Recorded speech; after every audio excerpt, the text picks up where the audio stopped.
Once, a few months ago, out of the blue, he'd asked her if she'd enjoyed her weekend. She'd told him the truth. She'd gone to a cookout at her best friend Chantel's house.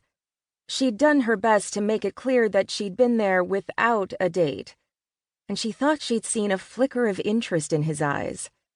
But nothing had ever come of it. And why would it? Exhibit A, an impossibly handsome billionaire bachelor with whiskey-colored eyes and a voice that made panties combust every time he opened his mouth.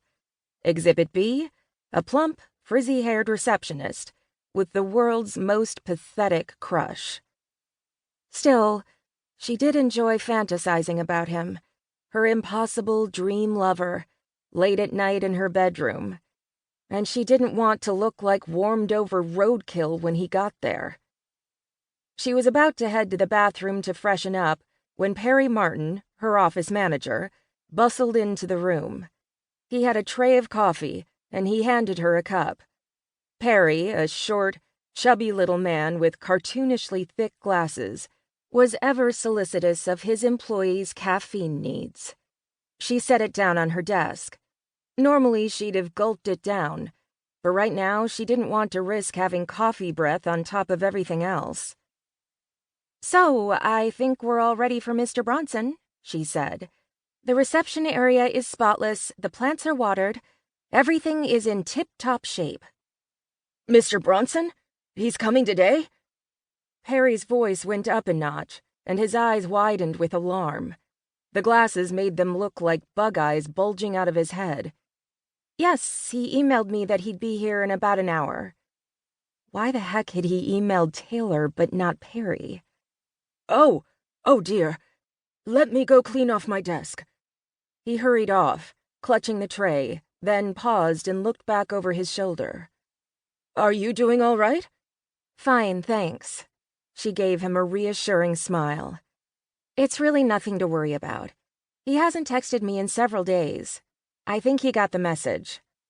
She fought the urge to rub the back of her head, where the lump left there by Perry's son Joel had mostly faded, but lingering tenderness remained. A look of relief crossed Perry's face. "Good. I talked to him about it. He shouldn't bother you again." Perry nodded and vanished around the corner. She'd briefly dated Joel, a handsome, stocky young man who worked as a night watchman at the Bronson family's factory, next door to their sales building. After a few dates, he'd started acting angry and moody. He'd thrown her against a wall a few weeks ago, making her bang her head so hard she saw stars, and she'd promptly dumped him and threatened him with a restraining order if he came near her again.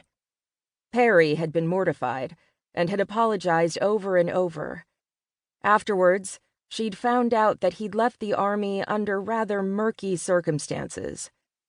Well, no time to think about that now. She stood up and grabbed her purse, and the phone rang. "Not now," she whispered fiercely, but she grabbed the phone and pasted on her happy receptionist face. "Bronson Sports Performance, how—" She started to answer. "Is the bitch squad on patrol?" Chantel interrupted. Taylor stifled a snicker. "Sadly, that is an affirmative. None of them are on the road, so today is going to be a double nightmare." She lowered her voice as she said it, glancing at Shelley's office. Taylor sat at a desk facing big double glass doors, and on either side of the reception area, hallways stretched back behind her with rows of offices for the sales reps, marketing department, managers, accountants, and other personnel. Unfortunately, Shelley, her least favorite sales rep, had specifically asked for the office immediately to the right of Taylor's desk. "Why double?" Chantel asked. "Cliff Bronson is coming to the office today, and he said that he needed to talk to me. He'll be here in less than an hour." "What the Hello Kitty? Why wouldn't you lead with that?" Chantel gasped. "Because I am officially so freaked out that I can barely form rational thoughts." "Pshaw, that's just you on a day of the week that ends in Y. I'll be right over. I need to see this paragon of manhood for myself." Chantel hung up.